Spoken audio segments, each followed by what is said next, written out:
Hey everybody, happy Friday. Thanks for joining us here on Northern Life. Hunter McCullough, I'm Ryan Half. Appreciate you joining us. Now, Hunter and I have all sorts of conversations before this show begins. And so, as one does, waiting for the show to begin, and so I'm looking up on my phone, vases for our wedding. Yep. And so, a type of vase is called an urn. However, I told Hunter as I was typing in, I said, flower, urn, yada, yada, yada. And Hunter goes, oh, I'm so sorry, like, who passed? It's like, but lo and behold, if you don't know, urn is a type of, vase I'm in a way. so unexperienced in the flower world. I'm like, dude, I'm so sorry. I was getting ready to hug you and everything. It's being very nice, yes. But no, it's for the wedding. We're all good. Right. Life is flourishing. We're all good. We got flowers in the vase. Sure, it's shaped like an urn, but who cares? It's all good. We're doing this fine. Everybody's okay, and the wedding's still on. That's the main goal. Amen. So, hey, it's gonna be a fun weekend too. I know Carlton Days is coming up this weekend, I believe, which is gonna be all sorts of fun. We had the pickleball. Be sure to sign up for that tournament if there's still time. Also, I believe Blueberry Fest kicking off in Iron River, Wisconsin. Both times, yeah. Northwoods Band going to be at both things. So come on out tonight if you want to hang out with us at Carlton Days and Iron River Blueberry Fest. We're there tomorrow, so come on down. And I believe tonight, too, at the Mall of America, is the Ryan meetup. So, are you going to do it? I'm not sure if I'm going to go. Come on, I know, man. This is one of the weekends where Mary and I are like, we finally got time to maybe spend a little more time at home, so it would be fun to go. However, I guess we'll wait and see. What if they're one Ryan away from breaking the record I know. and you didn't show up, Ryan? It could have been me. Oh, how sad. I could have made the difference. I think you could make the trek down. Go stay with family. We are going down possibly for the day Saturday night to go see the Hillary Duff concert at Mystic Lake. So, that's going to be really cool. What show was she on? Lizzie McGuire. Lizzie McGuire. And she was Lizzie, right? She was Lizzie. She was the main character. That's going to be really cool, man. That's going to be great. Very, very exciting. Coming up on today's show, we got a lot going on. Some incredible folks who are proving anything is possible, even with a disability. And we're going to be joined by North Star Ford, hearing about some exciting news and awards for the American Car Company. Love a good Ford, Yeah, it sounds like they're back on top. First time in 16 years when it comes to a certain award. So we'll be talking to Brad Skida with North Star Ford, hearing more about it. Wonderful, definitely. Hey, well, that parasite outbreak you keep hearing about when it comes to lettuce in parts of the country, certainly having an impact on fast food restaurants. And now Taco Bell was initially linked to that outbreak over tainted lettuce that had served to customers. And now a data analytics platform called Placer AI is reporting foot traffic at Taco Bell has reportedly dropped nearly 17% on July 15th. And when the federal government publicly identified the chain as a possible cause for the outbreak, foot traffic dropped nearly 19%. Other fast food places, Subway, Chipotle, Panera, have all seen a drop in customers since that lettuce outbreak. That's why I knew this was going to happen. I've been staying away from lettuce for about 29 years, and we're all good.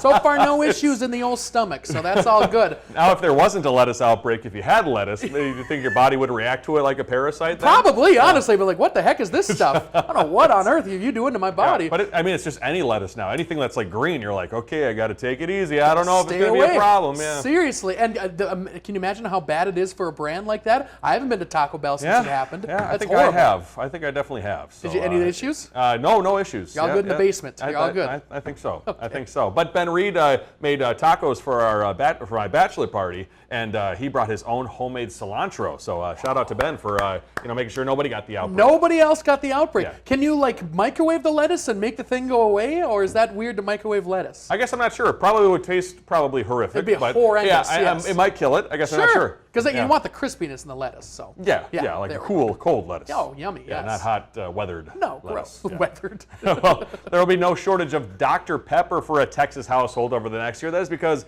a 12-year-old girl from Waco recently won a one-year supply of the soft drink through the Dr. Pepper Museum's annual giveaway. The supply delivered to Kenley. Kenley here was allowed to choose her favorite flavor, so of course she chose creamy coconut to make up that entirety of her one-year supply. Dr. Pepper was actually created in Waco, Texas, which is also where you can find the Dr. Pepper Museum. That is pretty darn cool. I didn't know they made a creamy coconut Dr. Pepper. That's wild. They got a couple good ones. I think there's like a cream soda or something. Strawberries and cream, our director Shania is saying. There's a lot of them. I love a good crisp, cold Diet Dr. Pepper. That's the original Diet Dr. Pepper. So good. Remember the Dr. Pepper 10? They put like 10 calories in. That was really good I don't remember that one. Oh, super good. A billion different generations of Dr. Pepper fans out there. Blast from the past. Yes. Well, let's talk about this suspect who is now in custody after pursuing authorities with a headfirst dive off of a Missouri bridge. Check this out. After the man allegedly fled a traffic stop and led them on a small chase, he suddenly exited the vehicle here while the car was still rolling and just decided to dive headfirst over the edge into the waterway. Now, the sheriff's office said officials later located and apprehended this man. Brave soul, by the way. Yes. And KYTV also reports he allegedly headbutted 2 deputies while being arrested. Yeah, that's not a good thing. Yeah, he's not having a good day for sure. I wouldn't recommend jumping off any bridge, but he's committed to not being caught. That's for sure. You might have to be a local if you're just jumping off a random bridge. Yes! You gotta say, okay, I know that the water's deep off that bridge. That's a scary thing, Yeah. though. Wow. Hopefully, a good thing that he got arrested, but hopefully he's doing okay. Yeah, Jeez. yeah, hopefully those deputies recovering too after being headbutted. Oh my gosh. It sounds like a lot was going on there. Well, I think we've all left a bad review or two, maybe a couple more, but this one may take the cake. Massachusetts Museum turning a bad review into good business. The New Bedford Whaling Museum was once called, quote, the worst aquarium ever in a 1-star online review. However, they are not an aquarium. So instead of taking offense to that, the museum put the review on some sweatshirts, some t-shirts, and tote bags. The tongue-in-cheek merchandise has become a hit with visitors and locals there. I love it. Just go right into it, make a thing out of it. One time with the Northwoods band, we overheard somebody talking about us, and somebody said, "Are they the best band? No, but they have a lot of fun." And so we wanted to make T-shirts that said that on a T-shirt, and it was the best thing ever. It was great. so funny. That's great. I love that. Yeah, right? That's great. It's a great motto to live by. But yeah, that's cool. They went right into it. Was it me talking about that? It was just you in the break room over there. Yeah. Brian, that wasn't nice. I want a cut of that. I want a cut of that. Yeah. Yeah, right? Hey, before we head to break quickly, it sounds like CVS is now allowing you to pick up medications for your dogs and cats. That'll be at roughly 9,000 pharmacy locations nationwide. Same perks as human prescriptions. You get those automatic renewals and even some delivery options. Don't accidentally take the pet prescription when you're supposed to take the human prescription. Yeah, that'd be bad. No. How much? How many pills? Yeah, right. Coming up, we are built for tough. We'll chat with North Star Ford in a few.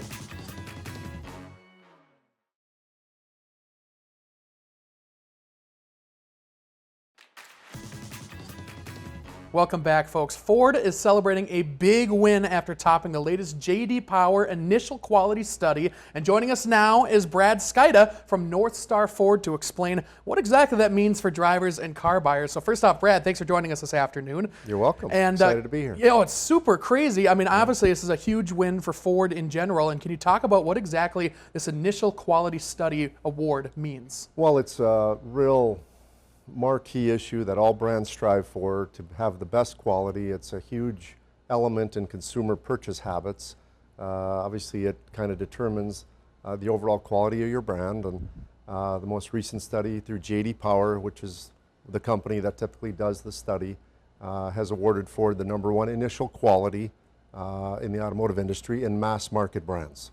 That's a huge deal, especially, if you're looking for a new car around these parts. And can you talk a little bit about how you've seen Ford cars specifically change their safety and their quality and everything like that within the past 5 or 10 years? What are new features on cars or different items on cars that you have seen in the Ford market? Well, a lot of it really stems from sometimes new technology that comes on vehicles actually compromises quality because it can actually make vehicles overly complex, etc. So I think Ford has found a sweet spot where they do have all the best in technology right now, but they have found a way to still secure this top quality spot, which is very coveted.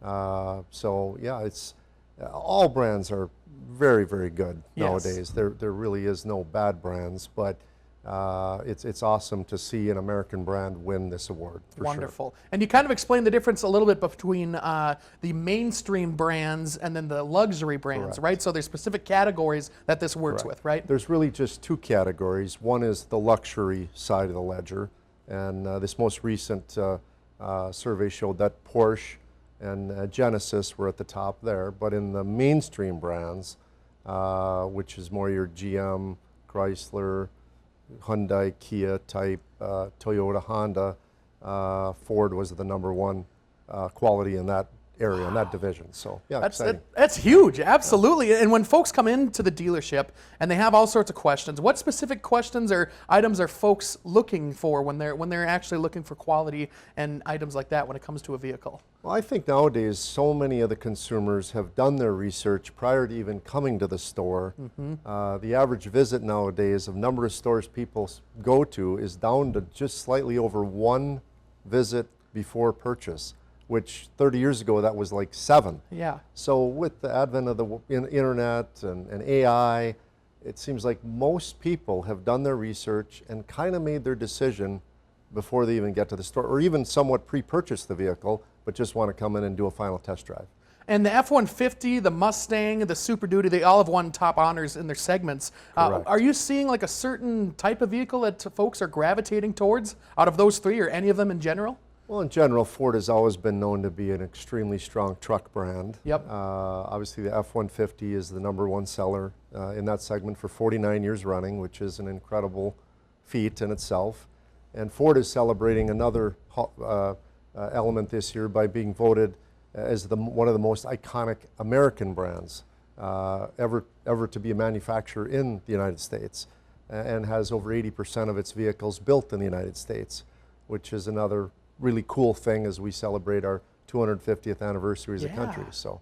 And quality is one thing, long-term ownership is absolutely another thing. How do you explain the difference between like initial quality and then quality over time when it comes to Ford products? Well, that's a really great question. Sometimes initial quality doesn't mean long-term quality, but like I say, all the brands nowadays have really done a fantastic job. But certainly the initial element is a cue to improved long-term quality. There's no question. Yeah. You don't want to start out low and expect to somehow get better. Typically, brands that are really good in the outset tend to rank very high later on. Mm-hmm.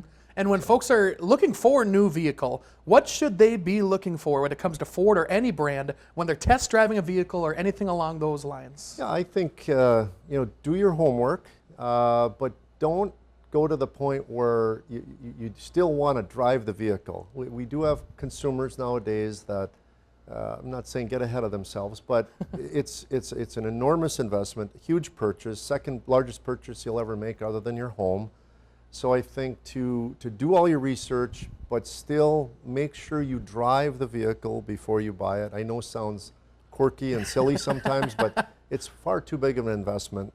Whether it's a high quality, award-winning vehicle or not, you need to come in and make sure we're all built differently. We're all, some are long torso, some long leg. You got to sit in the vehicle and see how it feels for you, see how it drives for you. And we really encourage that at all of our stores. It's too large of an investment to not do the final test drive and make sure it's the right vehicle for you. Amen. I'm a bigger fella. I got to make sure I fit in the vehicle, and I know Fords are definitely known for that as well. So thank you so much, Brad, for joining us here today. We really congratulate you on the award. It's wonderful for sure. And for our viewers, you can find North Star Ford Duluth at the Mill Hill Mall area or online at northstarfordduluth.com. Brad Skyda joining us here today. Thank you so much, and we'll be right back after the break, folks.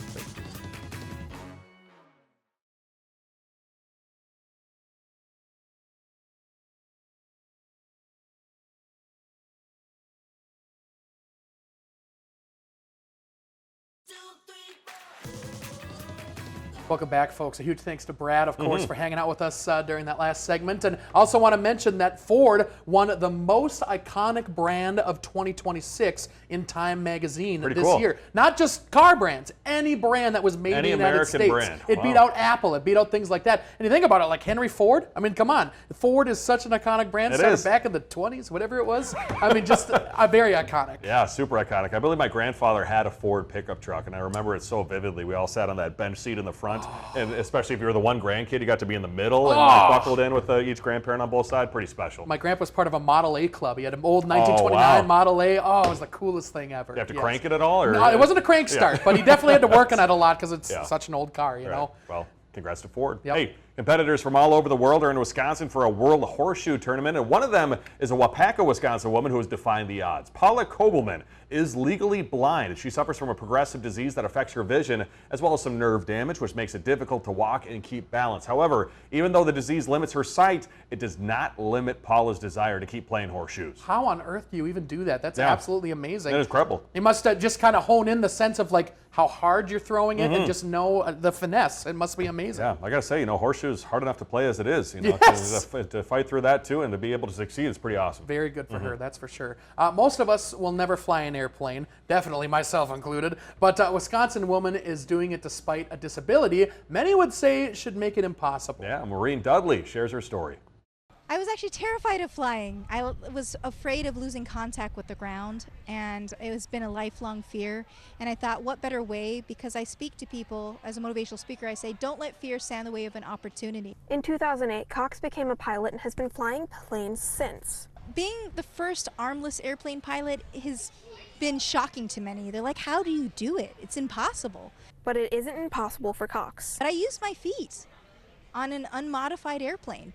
I just put my feet up where most people use their hands, and I control the airplane safely like that. For Limitless Wisconsin and the people they serve, Cox represents what they can be. Representation really matters, and the girls behind me, if you can see them, like they are very influential, and it's very hard to, and anyone has a difference, right? It's really hard for anyone to realize that they're not alone. And seeing somebody else who has a difference is just like you, who's super successful, and someone that you can emulate is really important for any person. Blattner says she's grateful for the role model that Cox is for her own kid. As a parent, it's super powerful, and I don't even know that there's like words you can put into it, that seeing somebody else that your child can emulate and aspire to be, there's no words. Like, I can't give my daughter the things that Jessica can, because she can relate to her because of their difference. Cox has one more thing she wants people to know. I want people just to know that, people with disabilities are very approachable, and that we just need to be treated like we are human beings, and that we can do anything. Disability does not mean inability. Oh, I love that. Very, very cool message right there. And just unbelievable that she's able to do that. Must use her feet, right? I would assume so. Yes, Yeah, that's unbelievable. So good for her for sure. yeah, awesome. Way to Yep. inspire others. Before we head to break, the world's largest aviation convention is happening in Oshkosh, Wisconsin, as we saw, and one plane is drawing thousands of admirers. It is the Douglas World Cruiser, built by Diane and Bob Dempster in their garage after decades of work. They say the historic biplane represents the first airplane to fly around the world in 1924, and they say it turned the page for aviation history by putting the U.S. on the map. So cool to see that thing flying again. Yeah, I want to see that thing in the air. That'd Yeah. be pretty wild. Coming up, a hard-rocking blindfold in the corn. That tease after the break.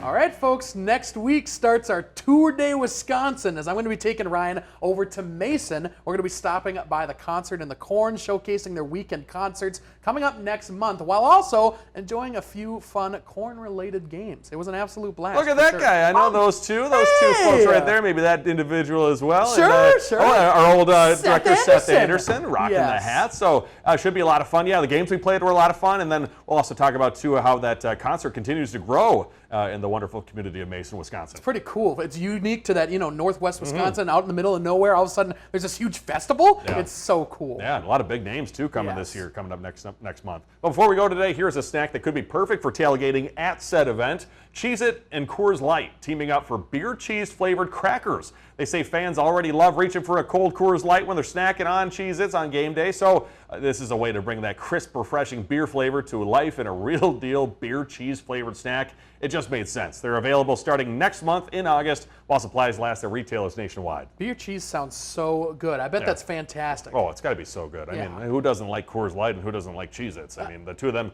together just makes sense. It does, absolutely. It's a marriage in heaven. Absolutely wonderful. So very excited to try that out. Very excited for the weekend. We hope you have a great weekend. Love you. We certainly do. We'll see you on Monday. Find some time to throw a line or just head outside to unwind. That's the life in the great North Woods. Hike or bike, whatever you like.